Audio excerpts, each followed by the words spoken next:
కృష్ణుడి గురించి ఈ మధ్య కొందరు నీచంగా మాట్లాడుతున్నారు. హిందువులై ఉండి వాళ్ళని తిడుతున్నారు, కానీ అసలు విషయం వీళ్ళకే తెలియదు. ఇతర మతస్థులను చూసైనా మారండి. దేవి దేవతల గొప్పతనం పిల్లలకు నేర్పండి.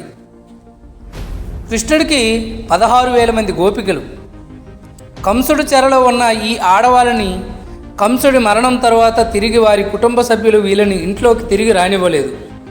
పతిత అని ముద్ర వేస్తారు. అందుకు ఆ ఆడవాళ్ళంతా చనిపోవడానికి సిద్ధపడతారు. అప్పుడు కృష్ణుడు వచ్చి వారిని కాపాడి ఇక నుండి వారిని తన భార్యలుగా చెప్పమని వారికి ఒక హోదాని కల్పించాడు. ఇక రెండవది, కృష్ణుడికి 8 మంది భార్యలు.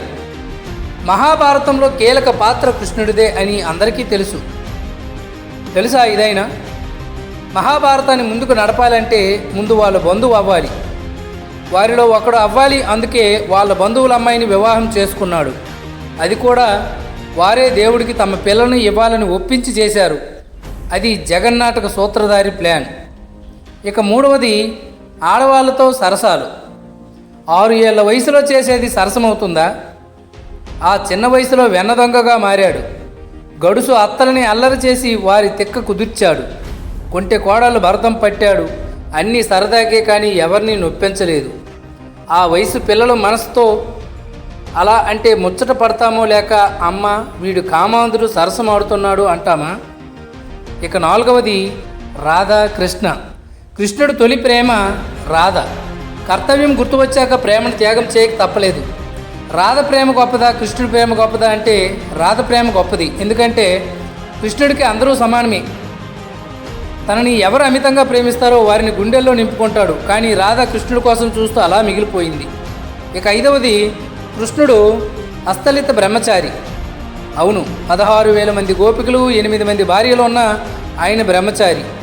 అవును, అస్థలిత బ్రహ్మచారులు చాలా అరుదుగా ఉంటారు. అందులో మొదటి స్థానంలో ఉన్నవారు కృష్ణుడు. అస్థలిత అంటే బూతులోకి వెళ్ళకండి.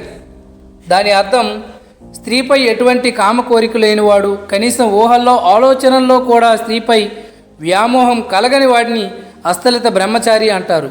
అందుకు చిహ్నంగాని ఆయన నెమలి ఏకని తలపై ధరించాడు. నెమలి సంభోగం జరపని ఏకైక పక్షి కనుక. ఇక చివరగా, కృష్ణుడు స్త్రీలోలుడు కాదు. ఆయన జన్మ కారణం లోక కళ్యాణం కోసం, మహాభారతం కోసం, మంచి చెడుల మధ్య జరిగే ఒక మహా అద్భుతాన్ని మనకు చూపించి ధర్మమైన మార్గాన్ని నడపమని చెప్పడానికి.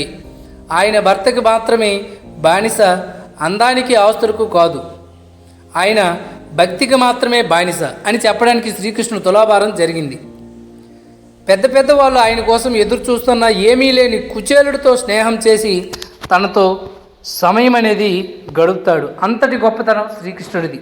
హరే కృష్ణ, హరే కృష్ణ.